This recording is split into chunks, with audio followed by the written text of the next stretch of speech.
living fully alive in every way. You're listening to Relationship Prescriptions with Dr. Carol. Well, friends, I am so excited. I can hardly stand it. I've got something so exciting to tell you about. Yes, this is Dr. Carol, and you're listening to Relationship Prescriptions.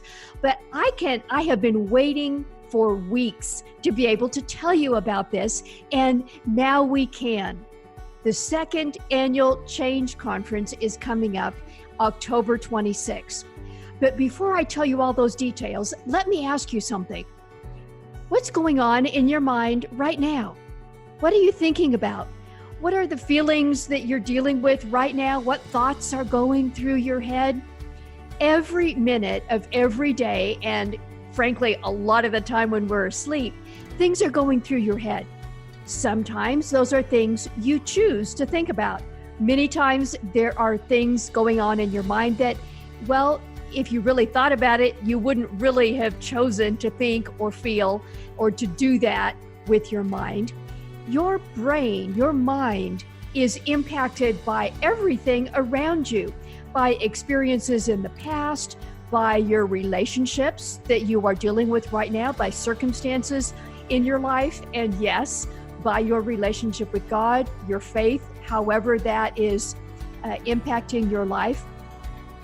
So often, we don't make the choices that we can about what we do with our minds. And when we don't, it is so easy to get stuck in a mess. Mental health challenges impact so many people. Emotional distress is all around us, and maybe that's impacting you too. Now, depending on the statistics that you look at, 1 in 4 of us are impacted by a diagnosable mental health disorder, and there are so many more of us who are wrestling with anxiety or depression or stress or just stuff. The life that God has for you and I is not one that is stuck in that mess. Now, I want to be careful as we talk about this, because when you address something so big as mental health and emotional well-being is, we don't want to minimize the challenge, the journey.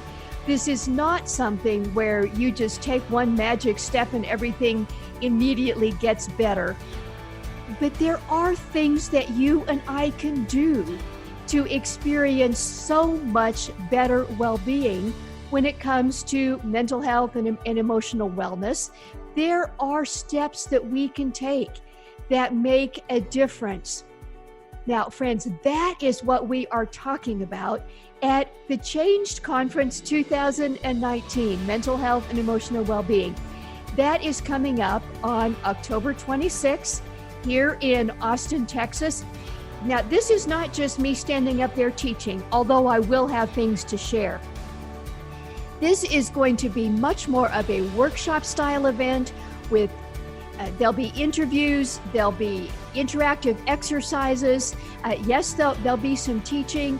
There'll be practical things that you can engage with through that workshop.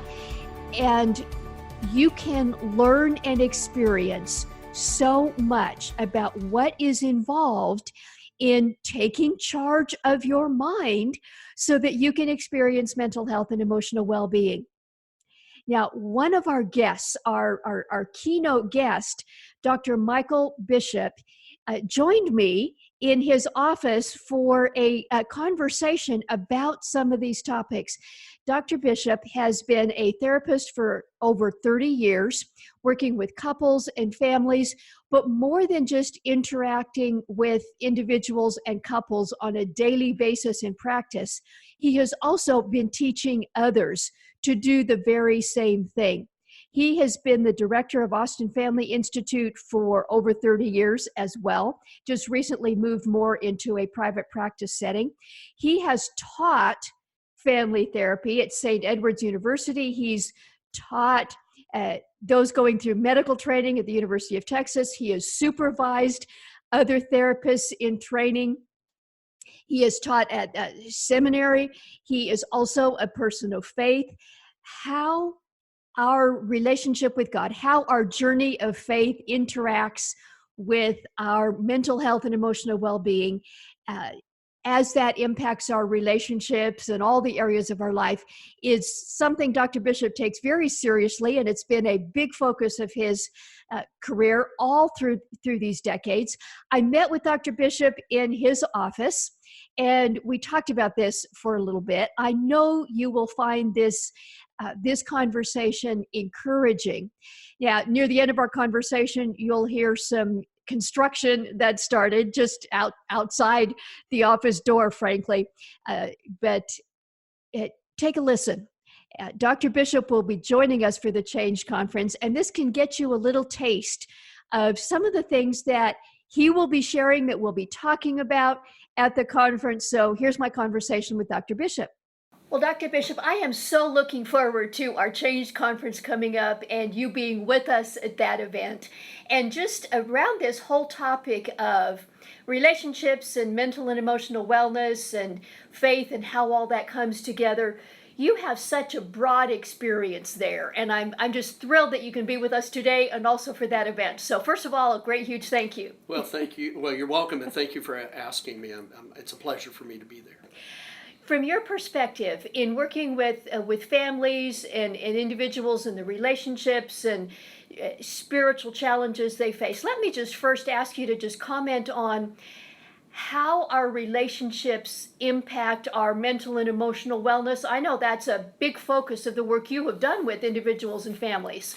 I would say that relationships are really the fabric of how we come to experience our emotional life. We can have a good relationship and our emotions will tend to be positive and constructive. If we have a relationship that is unhealthy, then it can be that our emotions are very destructive and very disappointing. The thing that I see so much in my work is that when there's a relationship, we'll just take a marital relationship, a spousal relationship. When there's a relationship that's not going well, there are more women that are identified as depressed when a relationship is going poorly than there are men who are identified as depressed. Yet, when the marriage is and the relationship is healthy and it is growing, which is a non-stop, it's a constant, growth has to constantly occur. But when those marriages are healthy and they're growing, less women are identified as depressed, as well as less men are identified as depressed. Now, people can say, well, how is it that men are less depressed? Well, that goes back to how men are socialized. Men are oftentimes socialized not to talk about feelings, not to even explore or consider that they have feelings, and not even to talk about their feelings with their spouses. And I see that to be a real problem. In fact, sometimes in therapy with a couple, I've had situations of where I've had a wife say to the husband, I want you to tell me your feelings. I want you to tell me what you feel. And sometimes my experience of watching what happens is that then when the husband experiences the opportunity to share his feelings, something shifts. Because he'll start to share his feelings, and sometimes the wife will say, oh, those are not the feelings that I wanted you to say. Ooh. So if you're going to invite somebody, you got to let them tell the truth. And that's a real challenge for anybody. But what I've observed is that when I've experienced both partners talking about what they feel, sometimes unpleasant feelings, but also pleasant feelings, the relationship has a real chance to be constructive and healthy. It's interesting you frame it in that way. I am aware of the medical data, the doctor part of me, that shows stronger for men, that those who are married in a reasonably functional relationship live longer with less disease and less disability. True. It's actually an impact on their physical health as well. True, that's true. And one of the things that I would point out is that there's a contrast comparison that occurs in relationships. Women are typically through life from their girlhood on up to their adulthood are conditioned by males to be manipulated by either anger or reactivity. Mm-hmm. Men, on the other hand, are from boyhood to adulthood are conditioned by the female role models in their lives to be manipulated through manipulation and guilt. Oh my goodness. I had never thought of that. And that's why it's so important that you get a couple to really work on talking about their feelings. If a man is angry, then get him to talk about his anger rather than reacting. Because if he reacts, he's participating in manipulating his wife. Yes. If she asks him to share his feelings and then she says, that's not the feeling I wanted to hear, then she's shaming him. And so there is this thing of how it's circular, and it really is important to get couples to get out of that type of manipulation resource. Oh, that's powerful. That last 3 minutes, folks, is something to pay attention to, especially if you're married or want to be. Dr. Bishop, I know that part of your passion and training and experience has to do with how faith impacts these areas of our lives as well. And you've been teaching in seminary, you've been involved in that part of the world as well. Let's just unpack for a minute that faith can be both a roadblock and a benefit. Not all people have experienced Christianity or religion or their faith in a way that helps their well-being. There has been damage there, and let's not cover that over. It's Right. just real. Right. So in your practice as a therapist, as a counselor, what have you seen there? Well, first off, it's easy to talk about the benefit because we feel good about the benefit. Right. So when we talk about faith enhancing our relationship, or even our relationships enhancing our faith, because Sure. it's a both way.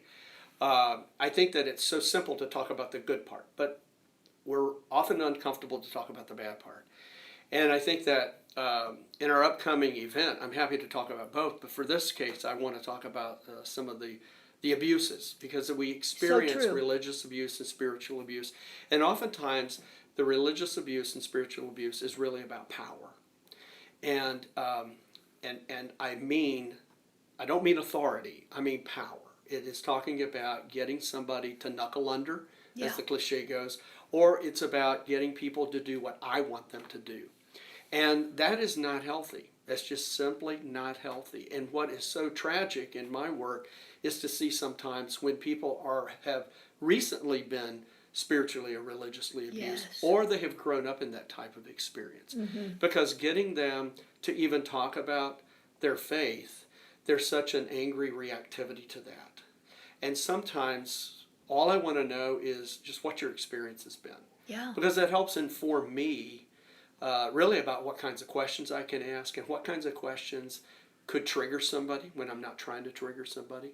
But it also is about me letting them tell me their story. Because if I can get somebody just to tell me their story, I can validate the parts that need to be validated. I can help them think objectively about the parts that they need to think about that are objective. Because what I want, what I hope, is for people to have a real authentic experience of who they are and an authentic relationship with the person that they love.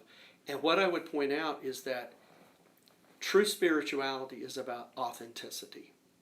And so I think that if there's a chance that when somebody has been abused religiously or spiritually, that we can get into a real authentic conversation. Yes. Perhaps we can start talking about some of those spiritual issues that maybe they've long since not wanted to address.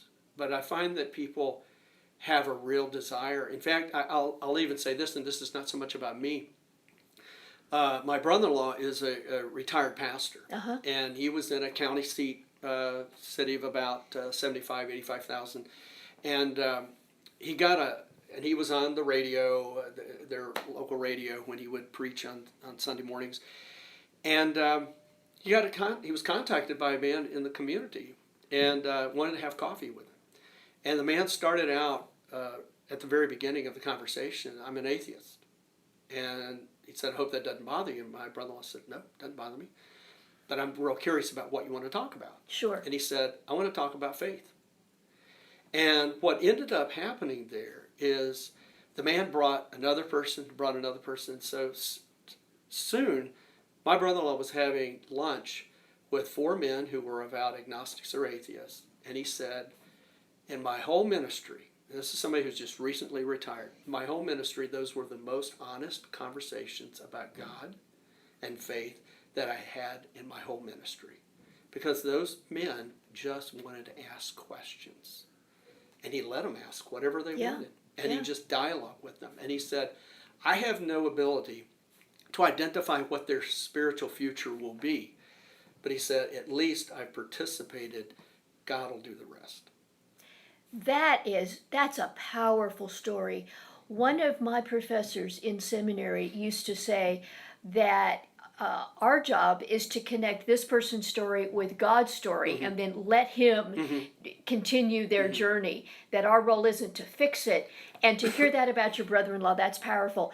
Theologically, what I would reflect from what you were just saying is my understanding of God in Scripture is that the power that some religious people have wielded is not at all how God truly is. That's a distortion. I would agree with that very much. I would agree, and I think and that's the difference between God being who God is and humans who we can choose to be. That's true. Because God gave us that free will, and we can choose to wield it with abuse. Yes. Or we can use it with a soft touch and be gentle and kind to people. Yeah. Well, Dr. Bishop, we can, I'm sure, talk for a very long time, both here and at our event. And I just want to be clear that, listening to a 20-minute podcast or even coming to our half-day workshop doesn't cure people. It's a step. It's a step. And so let's maybe talk for just a minute about one or two things that people listening can maybe take as far as what step do I take? How do I go forward? You mentioned story, opening up about your story with your what your emotional life has been, what your life of faith has been, good, bad, or ugly, and owning that. But maybe from your perspective, just a word or two about taking that step forward. Well, I think, of course, I'm always going to suggest that people get professional help. That's for sure. And I will second that. I will add to that. And so I believe very much in finding out who a person can talk to, and look for people that have the correct credentials. And of course, my bias is that if you're looking for help with your marriage or your family, then find a marriage and family therapist. Sure. And if you're looking for mental health care from a psychiatric position, then find a psychiatrist, because you've got to have somebody who really has given their life to doing the work and to do it well. But take those first steps. And when you have a chance to go to therapy, as an example, think about your story and what you want to tell and what's the most important part for you to get across. I had a professor who used to say, if you don't have a goal, you're surely not going to get there. That's right. And so pick a goal and say, I want to work on this. That would be how I would suggest you start. Well, Dr. Bishop, it has been great to have this conversation, the construction going on notwithstanding. So looking forward to having you with us on October 26th, and best wishes on your work going forward. Thank you so much. Well, friends, yes, it is so true that many people, perhaps you, have experienced faith as a roadblock, or perhaps more correctly, have experienced religion or Christianity as a roadblock to well-being. And as Dr. Bishop said, we like to talk about the good parts, but in reality, there has been so much distortion and pain around this area, and we don't want to ignore that. Those are some of the issues and some of the challenges that we'll be addressing at the Change Conference on October 26th. In the show notes to this episode, you'll find the link where you can find out a bit more details, where you can get your ticket, and it would be an honor and a privilege to have you join us. Now, this is for you if you are struggling with some of these areas of mental health and emotional well-being. It's also for you if you care about others who are struggling in this way. Perhaps you're a small group leader at your church. Perhaps you're a Christian coach, or just care about the people around you and being able to understand a bit more of their journey. Now, we're not pretending that this is telling you all you need to know to be a therapist or to be a physician or to be a pastor, but it will give you some understanding and some tools to both move forward in your own journey and to help you support others who are on this journey as well. I know that this will be a transforming conference for you. So I am giving you a personal invitation to join us. Check out the link in the show notes to find out more about the Change Conference 2019, and I look forward to seeing you there. And until next week, may God bless you. Thank you for listening to Relationship Prescriptions with Dr. Carol. Our purpose is to provide trustworthy resources that help you and others live fully alive in every way as God intended. If you would like to help others experience transformation in their lives and relationships, we invite you to partner with us. Text the word GIVE, that's GIVE, to the number 512-980-1620, or visit our website at drcarolministries.com/donate to make a one-time contribution or monthly gift. Your financial support allows us to expand our message and to help others. Thank you so much, and may God bless you.